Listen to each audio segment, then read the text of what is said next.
Number 4, if function. So that function is very useful when you want to add some criteria for analyzing your data. So if I have, I have this data here on the population of the United States by state, and I'm interested to find out which states lost people since 2010. So based on the growth, all of them are positive except few states. So let's say I'm going to say equal if, and here I can specify, okay, say what kind of criteria I want to use. I want to say if the growth is less than 0, then say something. Say people are leaving. Otherwise, you have to put the less criteria saying otherwise do what? I want to just have a blank, so I can just put in quotation mark, empty space, press enter. And it doesn't look like I have a formula here, but if I click on a cell, I see it in formula bar. So I'm going to take the formula and drag it across because it doesn't matter. It should be a relative calculation.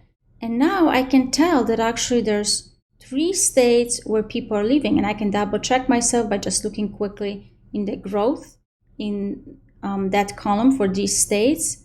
And so if I want to just filter through it, if I add the filter, I can just specify what I want to see. And there's 3 states, Midwest, Southeast, Illinois, Mississippi, and West Virginia, where people are living. So this is the way to use the if function. Number 5 is and or functions, which you can use as a logical function to do some testing of your data. So I want to show you, for example, here we have this expenditure by American consumers. So I want to test which subcategories of our expenses are over 15% of the total of the category. So like, here are the percentage of each of the total for the category, and more than $500. So what I would do is say equal and now I can put the criteria, and both of them have to be true in order for the logical statement to be true. So I'm going to say if the percentage, and I'm going to say is more than, and now for percentages you put the symbol 0.15, and the other criteria, if the monthly cost is more than $500, then it's going to be true. So in our case, if I drag this formula, and I'm just going to also do this here, it's only true for this one category. So for both of them, the percentage being over 15% and the monthly, it's only 1. And I like to double check myself, like, okay, this one it's over 15, but it's less than $500. Let's check this one. It's 46%, but it's less than 500. So, okay, so that makes sense. You want to double check your calculation. Now let's do the or one. So this one has to be true if either of the criteria is true. So I'm going to say equal or, and I'm going to do the same thing if this is more than 0.15 percentages, or if the monthly cost is more than 500, then make it true. And in here, if I drag this, now you see what was happening here. I have a blank calculation here, and I just took this out. It's saying true, but what is it? Because it's or, so let me see in here. It's going to be false. It's a blank information here, but there is a calculation. So you do want to double check what's when you're copying your formulas, that it's making sense over where you're copying them over. So in our case here, and maybe I want to do like a conditional formatting a little bit, just to kind of see it easier, that which situation it's true. So I'm going to say the cell, the text is true,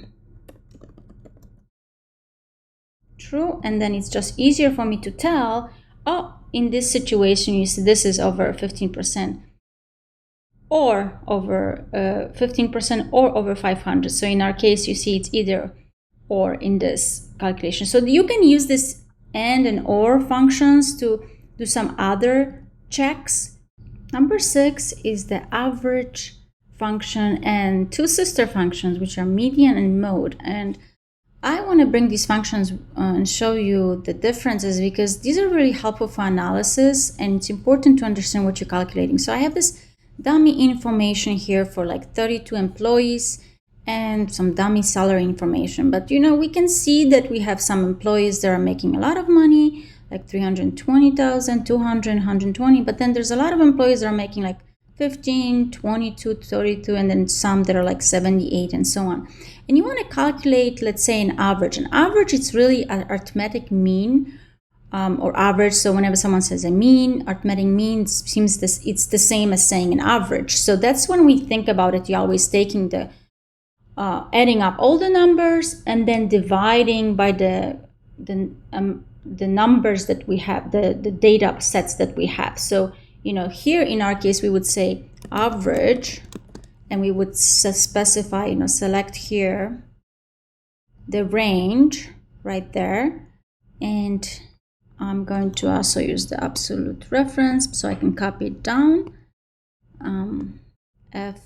Function F4, and then close parenthesis, and here we go. And so in our case, we have that the average salary for this set of employees in this company, in this dummy company, it's 60,000, which is okay, it's not bad. But is it really truly telling us everything? I mean, some of these big numbers like the 320, 200, and 120, that's a multiple of some of these small salaries. So they're skewing it for us to a higher number. So we can use median, which is basically finding a point in the middle of your data set. So if I put median, wow, the median, which is the middle, if you order the data points that you have, the salary information from the highest to the lowest, like you will find the median volume. So it's going to be going from 320,000 to, I think the lowest we have like 15,000 or something. So you will just find the median, the middle value in the set. So the median is 32,000. So that's half of what we're thinking, almost half of, when we think about an average. Now you can also use a mode, which is another calculation of finding the value in your list that most frequently is found. So it's finding which salary is most frequently found in your data set, and the most frequent salary is 22,000. It's not the 320, which was the one salary, the 200 was one time, 120 is another one time, but we have a lot of employees who are actually making 22,000. That's the most frequent salary. So now you see, based on just using these three formulas together, we can tell the difference really about our data.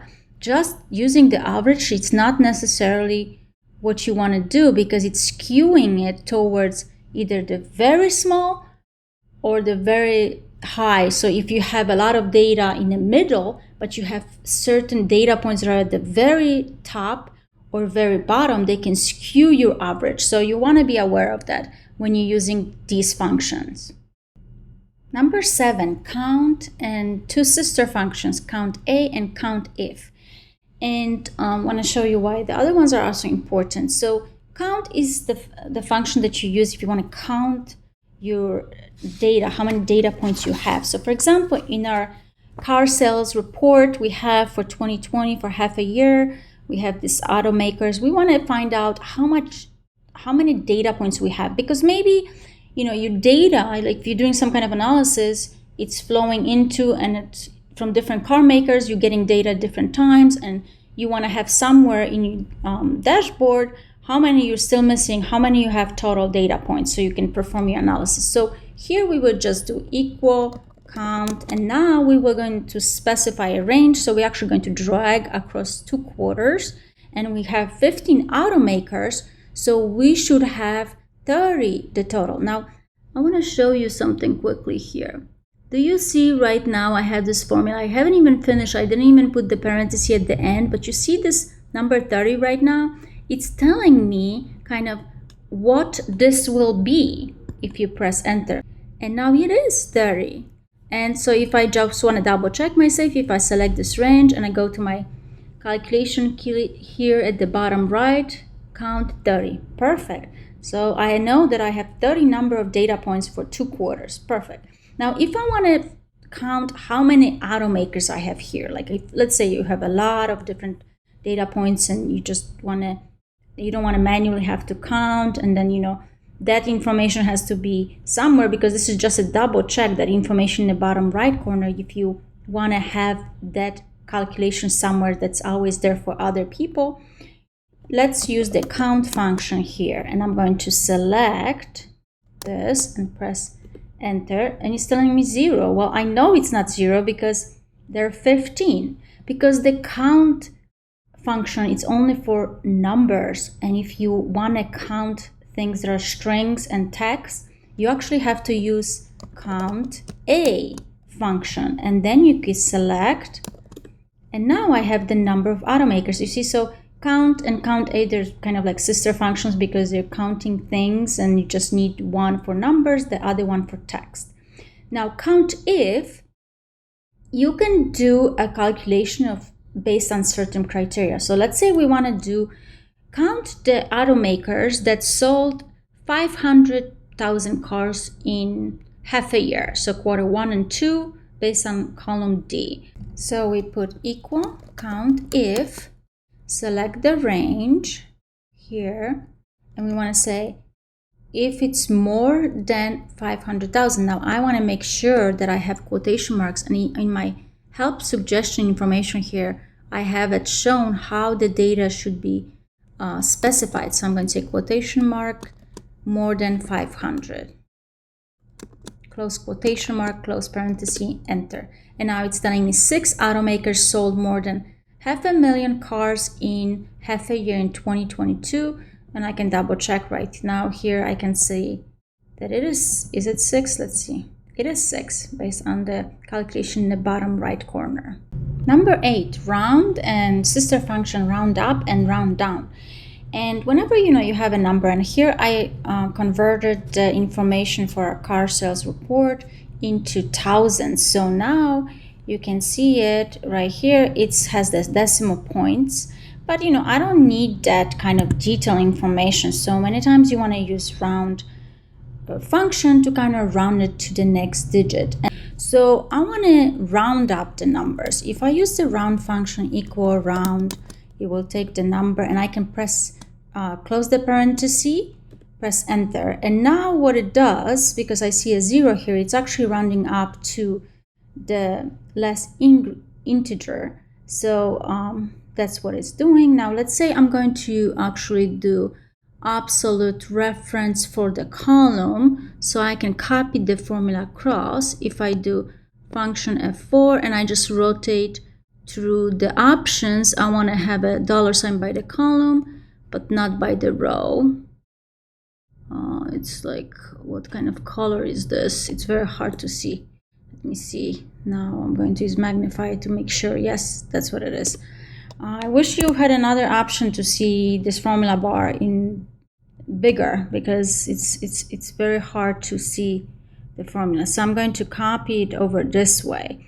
Now, so these are, you can see, like, let me show you the decimal places. It's 0, right? Because we are rounding up just to the first integer. So if I put comma 1, now it's going to round up with 1 decimal place at the end. So you see what's happening right there? 1 decimal. If I do -1, what it will do, it's actually going to round up to the second integer. So like right now, you see the 4, it's gone right there. So you have to understand what you're trying to round up, and in your analysis, why you're using certain things. So I'm just going to remove it for now and just have a standard round up to the first integer, and I'm going to remove the zeros, and I'm going to copy over this to the round up and round down. And why you might want to use round up or round down. Let's say round up, maybe you're calculating something, some kind of analysis, and it's counting the number of people, and it doesn't make sense to have half a person, so you want to round up things.